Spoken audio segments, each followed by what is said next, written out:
አገዛዙ በክልል ውስጥ ይዞ ገብቶ በየአካባቢው አሁን በአማራ ክልል ኦልሞስት በሁሉም ቀጠናዎችና ቀበሌዎች ጦርነት እንዲደረግ አስገዳጅ ሁኔታ እንዲፈጠር ሆነ ማለት ነው። በዚህ ጦርነት ውስጥ ያለፉት 3 ዓመታት ጦርነቱ እንዴት የሀገሪቱን ፖለቲካ ሼፕ እንዳደረገው፣ ኢኮኖሚውን ሼፕ እንዳደረገው፣ ጂኦፖለቲካውን ሼፕ እንዳደረገው የምትመለከቱት ነው። ከዛ አልፎ አሁን ኢትዮጵያን እና ኢትዮጵያ ውስጥ የነበሩትን ሎካል ኮንፍሊክትስ ወደ ሪጂናል ኮንፍሊክትስ እየቀየረው እንዳለ ትመለከታላችሁ ማለት ነው። በዚህ ሂደት ውስጥ በአማራ ህዝብ ላይ ምንድን ያለው አሁን አማራ ህዝብ ምን ውስጥ ይገኛል የሚለውን መቼም ከናንተም በላይ የሚያውቀው አለ ብዬ አላስብም። ከ10+ ሚሊዮን በላይ ተማሪዎች ከትምህርት ገበታ ውጪ ናቸው። ትምህርት ቤቶች ፋንክሽን አያደርጉም። ፖለቲካ ፋንክሽን አያደርግም። ክልሉ የሚተዳደረው በዋርሎርዶች ነው፣ በጦርነት በወታደሮች ነው ክልሉ የሚመራው። በሁሉም አካባቢ ላይ ፖፑላር ሬዚስተንሱ በሁሉም አካባቢ ላይ ተቀጣጥሎ የቀጠለበት ሁኔታ ነው ያለው። በዚህም ምክንያት ኢኮኖሚካሊ፣ ፖለቲካሊ፣ ሶሻሊ ማህበራዊ ቀውሱ፣ ስነልቦናዊ ቀውሱ በማህበረሰቡ ላይ ከፍተኛና እጅግ አደገኛ ደረጃ ላይ እንደደረሰ መቼም የምትገምቱት ነው። በዚህ ሂደት ውስጥ ግን አማራ የፈጠራቸው 2 አቅሞች አሉ። አንደኛው ፖለቲካል ኬፓቢሊቲ ነው። ሁለተኛው ወታደራዊ ኬፓቢሊቲ ነው። ያልነበረን ወታደራዊ አቅም አገዛዙ በአማራ ላይ በማወጁ ጦርነት ምክንያት አማራ ወታደራዊ አቅም እንዲፈጥር አድርጎታል። ይሄም በቀጠናው ላይ ተዋናይ እንዲሆን አደረገው። ሁለተኛ ደግሞ ያንን ጦርነት ለመምራት የተደራጀው ድርጅት ሙሉ ለሙሉ ፖለቲካዊ አቋም እንዲይዝ ወይንም ፖለቲካዊ ድርጅት እንዲፈጥር አስችሎት 2 አቅሞችን እንዲፈጥር ዴቨሎፕ እንዲያደርግ በሂደት ያስቻለው መሆኑን ትመለከታላችሁ ማለት ነው። ሀገሪቱ ውስጥ ያለውን ቀውስ በስፋት የአማራ ህዝብ ይጋራዋል። ፔኪውላር የሆነ ቀውስም ደግሞ በአማራ ክልል እንዳለ ትመለከታላችሁ ማለት ነው። በክልሉም ከክልሉ ውጭ ያለውን ማህበረሰብ ግን በልክ የኢትዮጵያ ህዝብ በሁሉም ቦታ ላይ ያለው የሀገራችን ህዝብ ፌስ እያደረገ ያለውን አይነት ተጽዕኖ ሌላም ቦታ ላይ ያለው ማህበረሰባችን በዛው ልክ ያንን ተጽዕኖ እየተጋፈጠ ያለበት ሁኔታ እንዳለ እንመለከታለን። ምናልባት ስፔሲፊክ የሆኑ ጥያቄዎች ካሉ በኋላ ላይ አድሬስ አደርጋቸዋለሁ። ግን አሁን ያለው ሁኔታ በዚህ ደረጃ ሊገለጥ የሚችል ነው። በኋላ ላይ ያሉ አንዳንድ ቀለል ያሉ ጥያቄዎችን እናንተ እንድትሄዱባቸው እኔም ማነሳላችሁ ይሆናል። ኦዲየንሶችም እየገባችሁ በትዕግስት ጠብቁ። ከገዢው ፓርቲ ትገባላችሁ፣ ከፋኖ ትገባላችሁ፣ ከኦነግ ትገባላችሁ፣ ከቲፒኤልኤፍ በተቻለ መጠን ምክንያት እንዳትመቹ አድርገን ነው ምንተው። እኔ አልገባውም ድምፅ እድል አላገኘውም እንዳትሉ ነው የምናደርጋችሁ። በእኔ ተማመኑ፣ ችግር የለውም። በዛ ጀዋር ቀሪውን ደቂቃ ትሄድበታለህ። እስኪ ምን ትላለህ በትምህርቱ ጉዳይ ላይ? ይሄን ኤክስፕሌን እንዳደረግን የፈለግኩት ያለውን ነባራዊ ሁኔታ የአማራ ክልሉ ሁኔታ የትራንዚሽኑ ሚስማኔጅ የተደረገበት ችግሩ የአማራ ፖለቲካል ክላስ የአማራ ኮሚኒቲ በኢህአዴግ ጊዜም ጥያቄ ነበረው። ያ ጥያቄ እያደገ እያየነው ነው የመጣው። በኢህአዴግ ላይ በሚደረገው ትግል ውስጥ አክቲቭሊ ሲሳተፍ የነበረ ክልልና ማህበረሰብ ነው። ዛሬም ፋኖ የሚባለው ኃይል እኛ ቄሮ በነበርንበት ወቅት ፋኖ በሚል ሰላማዊ ትግል ሲያካሄድ የነበረ ነው። ጎልተው የወጡ ጥያቄዎች ነበሩ። ከትግራይ የሚነሱ፣ ከኦሮሚያ የሚነሱ፣ ከደቡብ ከሶማሌ የሚነሱ ጎልተው የመጡ ማህበራዊና ፖለቲካዊ ጥያቄዎች ነበሩ። እነዛ ጥያቄዎች በመድረክ ሊፈቱ ይችሉ ነበር። የእነሱ አለመፈታት አሁን ትምህርቱ እንዳስቀመጠው እየተደራረቡ ያመጡት ሁኔታ ነው። የፕሪቶሪያ ሚና ብዙ ጊዜ ሰዎች ማኔጅ የሚያደርጉት ለእኔ 2 ወሳኝ ኢቨንቶች አሉ። አንዱ ሽግግሩ እንደመጣ የአማራ ማህበረሰብ በህገ መንግስት ጉዳይ ላይ ይሁን በሌሎች ጉዳይ ላይ በትርክት ላይ የሚያነሳቸው ጉዳዮች በመድረክ ለመፍታት የነበረውን እድል አለመጠቀማችን ነገሮች እየተካረሩ እንዲሄዱ አደረገ። ሁለተኛ በትግራይ ጦርነት ወቅት የነበረው አንደኛ ወደ ጦርነት የተገባበት ሂደት ነገሮች እየተካረሩ የባሰ እየተካረሩ እንዲሄዱ ሄደ። በሶስተኛ ደረጃ ደግሞ የፕሪቶሪያው ሰዎች ብዙ ጊዜ የሚያነሱት ለምንድን ነው 4 ሆነ ተዋግተህ 2 ሆነ ሰላም መፍጠር አትችልም። ጀስት ዳዝንት ወርክ። አሁን እዚህ መድረክ ላይ ያለን ሰዎች ከተፈታፈተን በኋላ እኔና ቴዲ ብቻ ሰላም ብናመጣ የተቀረው ምን ሊሆን ነው? እኔና ቴዲ ሌላውን ለመውጋት ፓክት ፈጠርን ማለት ነው። ከዚህ ጋር ነው ተያይዘው እየመጡ ያሉት እና አፕሪሼትድ አልተደረገም። ጊዜን ለምንድን ነው የሰጠሁት ለትምህርቱ?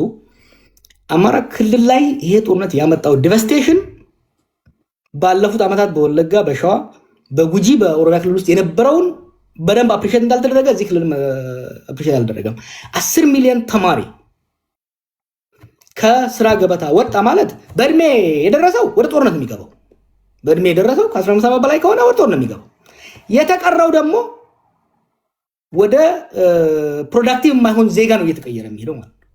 ይሄ የአማራ ክልል ወይም የአማራ ብሔር ችግር ብቻ አይደለም፣ ሀገራዊ ቀውሱን አሁን ካለው የበለጠ እየጨመረ የሚሄድ ጉዳይ እና ከብዙ ነገሮች ሞክረናል።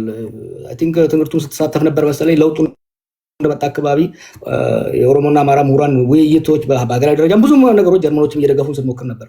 ከእስር ቤት እንደወጣሁም አሁን ዲሲ አምባሳደር ያለው ሰው የሰላም ሚኒስትር በነበረበት ብዙ ነገሮች ስንሞክር ነበር። ለእኔ አማራ ክልል የነበረው ግጭት ፕሪዲክትብል የሆነ ሊገመት የሚችል ሊወገድም ወይም ደግሞ ፕሪቨንት ሊደረግ የሚችል ግጭት ነበር። ፕሪዲክተብል ነው፣ እየመጣ እንደ ጉም እየመጣ የነበረ ነገር ነው። ይህ ከንሲየት ጉም እየመጣ ከሆነ ምንድን ነው የምታደርገው? ያሰጣውን እህል ታወጣዋለህ፣ ወደ ቤት ታስገባዋለህ። እየመጣ ያለ ጉዳይ ነበረ፣ መፍታት ይቻል ነበረ። ችግሮች ሳይባባሱ መፍታት ይቻል ነበረ። ግን መንግስት የወሰዳቸው እርምጃዎች ነገሮችን እያባባሱ የሄዱ ጉዳዮች ናቸው። በኋላ ላይ እንግዲህ በስፋት እንወያይበታለን። ጊዜያችንን እየተጠቀምን እንድንሄድ ነካ እያደረግን ብቻ ከሄድን በኋላ ላይ በስፋት እነዚህን ጉዳዮች እኔም ትንግርቱም ሌሎችም እንመለስበታለን። ቴንኪው። የምክክር ኮሚሽን እያካሄድ ያለው ምክክር አለ። በዚህ መንገድስ እንዴት ነው ትዝብታቸው የእናንተ? እሱንም ወደ በኋላ የምናነሳቸው ጉዳዮች ናቸው። ወደ ጦርነቱ ከገባን ከመንግስትም ከተቃዋሚም ጎራ ያሉ ሰዎች የሚያነሱትን እየሰማችሁ ነው። ይሄ የጽምዶ ጉዳይ ሊሆን የሚችል ነገር ነው ወይ? እሱንም እናንተ በገባችሁና በደረሳችሁበት መንገድ ትነካኩታላችሁ። ሌሎቻችሁ እንደዚሁ ታፕታፕ እያደረጋችሁ ቆዩ። ወደ ራጁ ነው የሚሄደው። ራጃችን እንደምታውቁት ጸባይ ሰናዩ ፖለቲከኛ ነው። ኦሮሚያ ክልል ብዙ ጊዜ ራጁን ሳገኝ ማነሳለት ጥያቄ አለ። ይህን ጥያቄ አትቀይርም ወይ ይለኛል። የሆነ ግን ጥያቄ ነው ማነሳለት እዚህ ሶሻል ሚዲያ ላይ የሆነ ግን ጉዳይ አስመልክቶ መጋበዝ ከፈለጋችሁ የምትጋብዙት ራጁ ነው። ሌላ አይደለ። ሶሻል ቲክቶክ ላይ ራጁ ለአንተ ማነሳለ እንደ መንደርደሪያ እንዲሆነ 1974 የተመሰረተው ኦነግ አሁን ድረስ የተታኮሰ ነው ከመንግስት ጋር።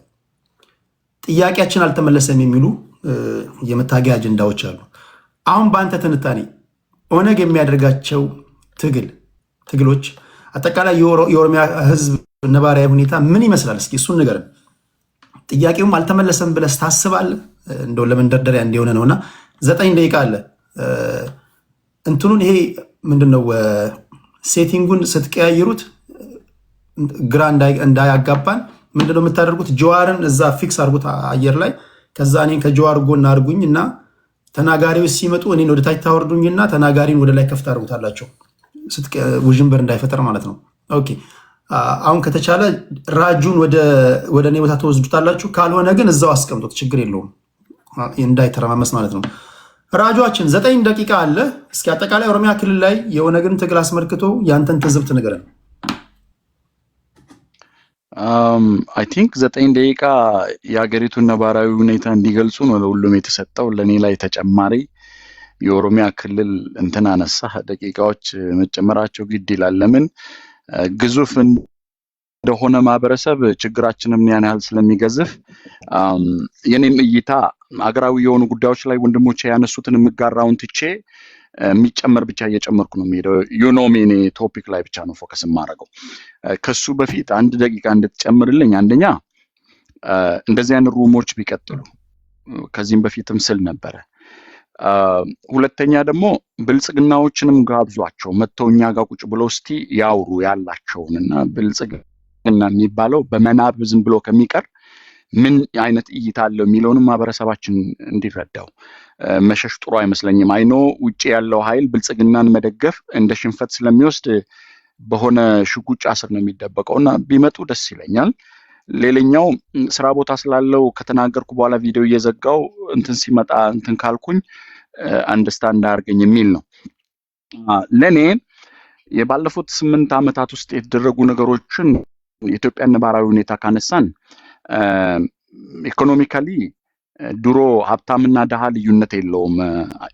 አንድ እንጀራ ይበላል፣ ወጡ ነው የሚለያየው። ልዩነት አልነበረውም። አፐር ክላስ አለ፣ ሎወር ክላስ አለ። ሚድል ክላሱ ደሞዝተኛ ነው። ደሞዝ ሲመጣ ወደ ሀብታም ይጠጋል፣ ደሞዝ ሲያጣ ሞዴል 66 ይፈርማል፣ ታች ወርዶ እንደ ደሃ ይሆንና አሁን ያለው የኢትዮጵያ ኢኮኖሚ ሁኔታ በጣም የላጠጠ ሀብታም የደሴቷ ሰዎች ጀዋር የሚላቸው ከመንግስት ጋር ተያያዥነት ያላቸው ሳቦቴጅ የሚሰሩ ምንም መኖር የማይችል ለዳቦ የሚኖር ታችኛው ክላስ ነው ያለው ማለት ነው። ሚድል ክላሱ ጠፍቷል።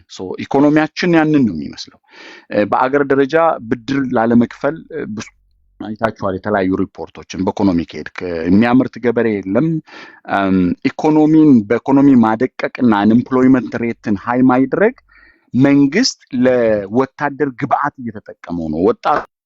ወጣቶች ስራ ሲያጡ ፑል ቤት ይሄዳሉ። ከፑል ቤት ያፍሳቸውና ሄዶ ለማገዶ ይጠቀምባቸዋል። አሁን ባሉበት ጦርነት ውስጥ ኢኮኖሚውን እንደዚህ ማየት እንችላለን። ፖለቲካ የሚባለው የፖለቲካ ምህዳሩ ጠባብ ነው።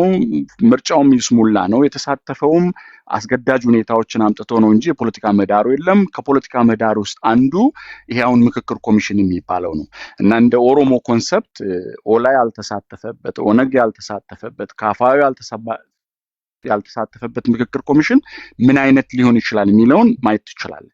ሌሎች አካባቢውን ተቃዋሚዎች ያልተሳተፉበትም። የፖለቲካ ምህዳሩም ጠባብ ብቻ ሳይሆን ምንም የሌለ የመርፌ ቀዳዳ የሆነ የፖለቲካ ሂደት ያለበት። ማህበራዊ ጉዳይ ላይ ብዙ ሰዎች ጦርነትን ያነሳሉ፣ ግጭትን ያነሳሉ። በእኔ እይታ ግን ያ ብቻ አይደለም። ብልጽግና ካመጣቸው በጣም መጥፎ ነገሮች አንዱ የህዝብ ለህዝብ ግንኙነቱ የሻከረበት ነው። ዛሬ ጎረቤትህ ማን ነው ብለህ በሄር የምትጠይቅበት ደረጃ ላይ ደርሷል ማለት ነው። ማህበራዊ ጉዳያችን የማህበራዊ ሂደቱ እንደዛ ቅድማውን ጀዋር ወጥቶ መግባት የሚል ሰላም ላይ ያነሳዋል። የሞተብህን መቅበር፣ ሰርግህን መሄድ፣ አባትና እናትህን መቅበር ማትችልበት፣ መታሰር ደግሞ ብርቅ የሆነበት። ድሮ ቲፒኤልኤፍን ስንከሰው ጠርሙስ ያንጠለጠለ ያልን ነው አይደለ? ዛሬ ግን አንጠልጥለህም ህይወቴ ይትረፍ የሚል ነው። ላንች ላይ እስር ቤት ያለውን ሰው ምሳ ወስደህለት እራት ላይ የቦይ ቀዳዳ ውስጥ ተገሎ ነው የምታገኘው። ያን ያህል አለ ማለት ነው የማህበራዊ ጉዳዩ። ሰላም በተመለከተ ትግራይ ክልል አካባቢ ያለው በፌደራል መንግስቱ በቲፒኤልኤፍ በሌሎች ኃይሎች ያለው ሽኩቻ የትግራይ ህዝብ አበንደን ሆኖ በጣም ዋጋ እየከፈለ ነው። የትግራይ ህዝብና ውሃትን ለይተን ማየት መቻል አለብን። የትግራይ ህዝብ በቁማር መሃል ዋጋ እየከፈለ ነው። አማራ ክልል አካባቢ ማልገዛቸው ቅድም ወንድሜ ፕሮፌሰር ትንግርቱ ያነሳቸው አንዳንድ ነገሮች ማልገዛቸው አሉ። ግን የአማራ ህዝብም እንደ አማራ ህዝብ በስርዓቱ ተጠቂ ነው እንደ ሌላኛው አካል። ወደ ኦሮሚያ ክልል ስንመጣ በጣም አንተ አንሳ እንዳልከኝ ኦሮሚያ ክልል አካባቢ ያለው ፖለቲካው ራሱ የሚወራው የሚጣላውም ሰሜኑ አካባቢ ያለውም ሽኩቻ ሰንተሩ የስበት ማዕከል ኦሮሚያ ናት። የስልጣን በትሩ ስርዓቱም እየተጠቀመ ያለው የስበት ማዕከሉ እዚህ ነው ያለው። ይሄ መንግስት ማህበራዊ ጉዳይ ላይ አንድ ካጠፋ ስርዓቱ ካመጣብን ጣጣ ውስጥ አንዱ በኦሮሞ ጉያ ስር ተወሽቆ ሌሎች ህዝቦች ኦሮሞና ኦሮሚያ ላይ ጠላት እንዲሆኑ ገዝቷል። በዚህ ረገድ ኦሮሚያ ክልል አካባቢ ያለው ውስብስብ ነው። ኦሮሚያ ክልል አካባቢ የጸጥታ ችግር አለ። በተለይ ድንበር ዘለል የሆኑ ጥቃቶች ምዕራብ ኦሮሚያ ላይ የሚደረገው ሰው መገደል ያለ ነው። ከትናንት በያ አንገር ጉትን ላይ ሰው ከነ ህይወቱ ከመኪና ጋር ነው የተቃጠለው። ቦካ ሐራሞች አላደረጉም። ኢንተርፖል ሄደ ብታነብ ምዕራብ ኦሮሚያ ላይ የሚፈጸም ወንጀል በአፍሪካ አልተፈጸመም። ተነጻጻሪ ሰላም አላቸው የሚባሉ ቦታዎች ባሌ ብትሄድ መደወላቡ ላይ የድንበር ግጭት፣ ቦረና ላይ ብትሄድ ከሶማሌ ክልል እያጋጨ፣ ምስራቅ ኦሮሚያ ብትወስድ፣ ሰሜን ኦሮሚያ ወሎ ላይ ብትወስድ፣ አፋርና አማራ ክልል አካባቢ፣ ሰሜን ሸዋ ጋር ብትወስድ the same thing ኦሮሚያ ክልል አካባቢ እንዳለ ሰላም የሚባል ነገር በጽሁፍ ሁሉ ማያየው ሆኗል ህዝቡ። ለነገሩ የኢትዮጵያን አውድ ስታነሳ ተገላቢጦሽ ነው። ሰላም የሌላት የሰላም ሚኒስቴር ያላት ብቸኛው ሀገር ናት ኢትዮጵያ። ሰላም የሌላት የሰላም ኖቤል ተሸላሚ መሪ ያላት ሀገር ናት። ተገላቢጦሽ ነው። ስለዚህ የኦሮሚያ አውዳዊ ሁኔታን ካነሳ ያ ነው።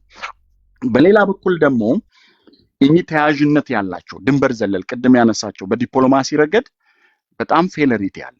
በዲፕሎማሲው ረገድ ፌለሪቲ የሚያሳዩት ዛሬ ኢትዮጵያ ፕሮክሲ ዋርን የምታስተናግድ ሀገር አያል ሀገር ሆና ያለች ፖሊሲ የምትጠቀሙት የዲፕሎማሲ ፖሊሲ የሰው ደጅ የሚያጠና አድርጎ ዛሬ እና አረብ ኤሚሬት ፕሮክሲ ዋር አድርገው የኛ ልጆች ከአልቡርሃኒ ከሌላ ጎን እየተሰለፈ ሌላኛው ደግሞ ከፈጥኖ ደራሹ ኃይል ጎን እየተሰለፈ ህይወት እየከፈለ ነው ያለው ማለት ነው። ያን ደግሞ እንዲያደርግ አንኤምፕሎይመንቱ ኢኮኖሚው አልፏል። ልጆችን እየያዘ ሁለቱም ቦታ እየተደረገ ነው ያለው። ያ ደግሞ የውስጥ ችግርን ሳይፈቱ የተንጠራሩ የሌላ አገርን ፕሮክሲ ዋር እያካሄዱ አድርገዋል።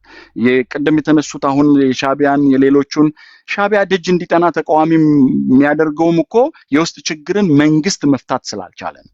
ቁጭ ብሎ ከመፍታት የሌሎችን ፕሮክሲ ዋሮችን አስተናጋጅ የሆኑ ኦፖርቹኒቲዎችን ፈጥሮ ስርዓቱ ወደዛ እንዲገባ ተደርጓል። ስለዚህ ኦሮሚያ ክልል አካባቢ ያለው በጣም አሳዛኝ፣ ሌሎች ማህበረሰቦች ደግሞ ባለጊዜ እያሉ እየፈረጁ ማህበረሰቡን ግን የኦሮሞ ጉያ ስር ተደብቆ ስርዓቱ ዋጋ እያስከፈለን ያለው።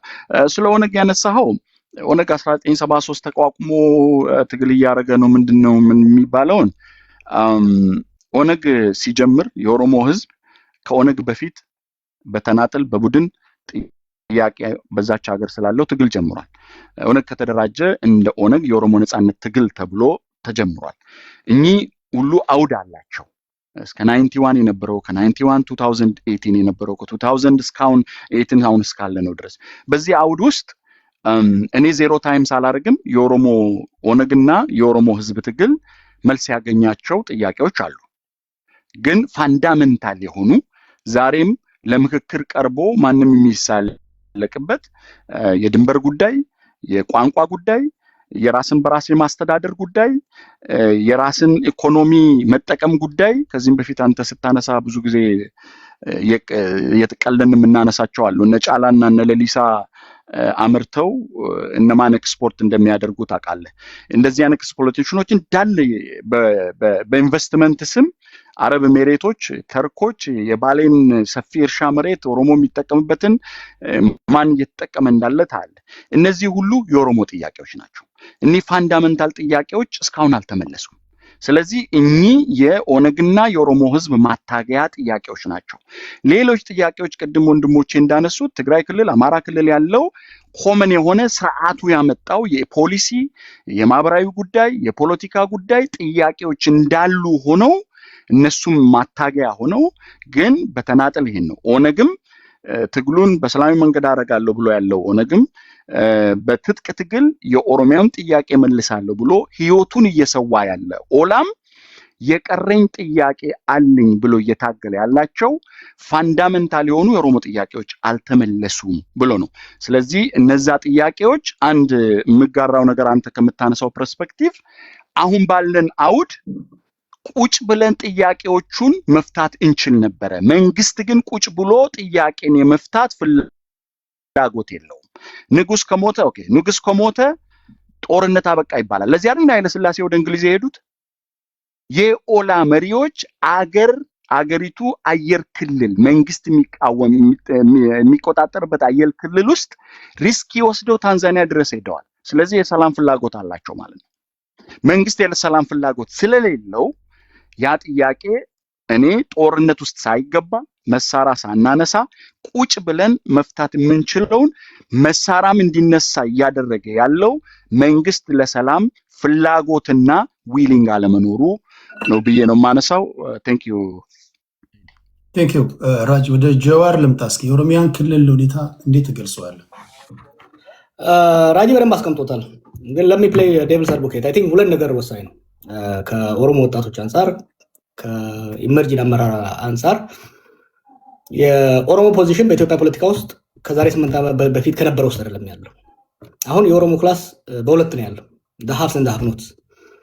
ከኦሮሞ ውስጥ ስልጣን የያዘ ቡድን አለ። ያ ስልጣን የያዘ ቡድን ኦሮሞንም ሌላውንም ማህበረሰብ እየበዘበዘ እየዘረፈ እየገደለ ያለ ነው። ስለዚህ ኦሮሞ ሁለት ተቃራኒ ግን ተሸክሟቸው የሚሄድ በርደኖች መተውበታል። አንዱ ይገደላል፣ እንደውም ግድያውና ዘረፋው ከዚህ በፊት ከነበረው የባሰ ሆኖበታል። ሁለተኛው ደግሞ በሱ ስም ብዝበዛና ግድያ ሲካሄድ ነው።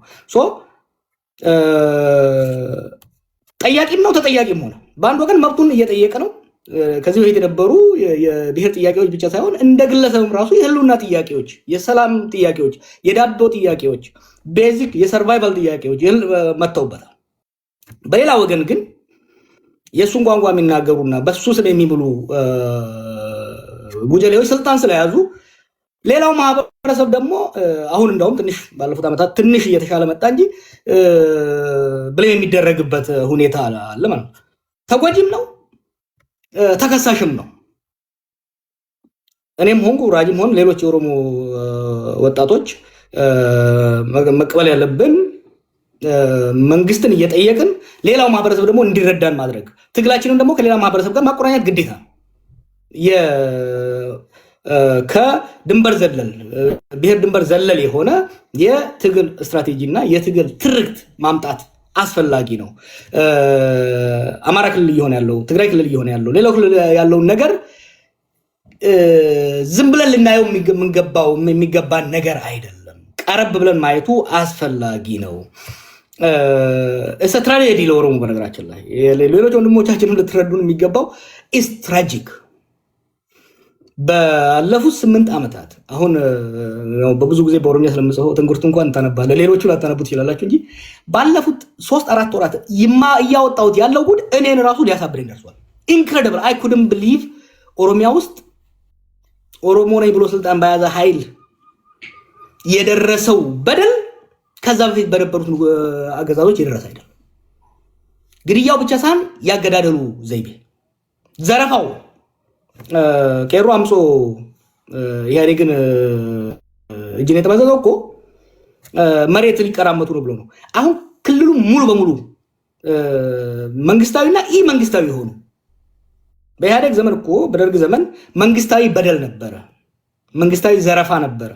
አሁን የመንግስት ዩኒፎርም የለበሰውም ይዘርፋል፣ ይገላል። በመንግስት ስር የተጠለለ የማፊያ ቡድንም ይዘርፋል፣ ይገላል። ሌሎች ወንድሞቻችን መረዳት የሚገባችሁ አሁን ኦሮሞ ከዚህ በፊት ኤክስፒሪየንስ ያላደረገውን እየተቀጠቀጠ ሲቀጠቀጥም ጩኸቱን ሊሰማ የማይችልበት ምክንያቱም በሱ ስም ሌላ በደል እየተደረገ መሆኑን ሌላው ማህበረሰብ እንዲረዳ ከፍተኛ ስራ ያስፈልጋል። የኦሮሞ ወጣትም የኦሮሞ ምሁርም የኦሮሞ አመራርም ከኦሮሚያ የዘለለ በሌሎች የሀገሪቷ ክፍሎች እየተደረጉ ያሉትን በደሎችና ችግሮች የመረዳት ኤክስትራ መሄድ መቻል አለበት። እንደዚህ አይነት ፎረሞች ሊዘጋጁና ወደፊቱም የዛሬ ቅድም ከቴዲ ጋር ስናወራ ነበር የዛሬው አፕታይዘር እንዲሆን ነው፣ ቤዚካሊ ለአፕታይዘር እንዲሆን ነው እንጂ ወደፊት ከዚህ የተሻለ ሰፋ ያለ ውይይቶች እናዘጋጃለን። ራጅ ቅድም ብሏል፣ የብልጽግና ሰዎች መጋበዝ አለባቸው። አብሶሉትሊ ተጋብዘዋልም። እኔ አይደለሁም በነገራችን ላይ ብዙዎቻችሁን የጋበዛችሁት፣ እዚሁ ያው ቲክቶክን በደንብ ስለማላውቀው እዚህ ላይ ጥሩ የሆኑ የተለያየ አመለካከት ሊኖራቸው የሚችሉ ከተለያየ የፖለቲካና የማህበረሰብ ክፍል እንዲመጡ ነው የተጠየኳቸው። የጋበዟቸውን ነግረውኛል። አንዳንዶቹ እዚህ ብሔራዊ ውይይቱ ላይ የተሳተፉ ስለሆነ መምጣት አልቻሉም። ወደፊት ግን አብሶሉትሊ መምጣት አለባቸው። የገባንበት ሀገራዊ ችግር በሀገራዊ ውይይትና በጥልቅ ድርድርና ክርክር ብቻ ነው የሚፈታው። መምጣት አለባቸው። ለሚቀጥሉት ተራ ሰጣለሁ። ያው ሰዓቱንም ገፋ ገፋ እያደረግ ነው ለተመልካችም እድል እንዲሰጥ። ቴንክ ዩ።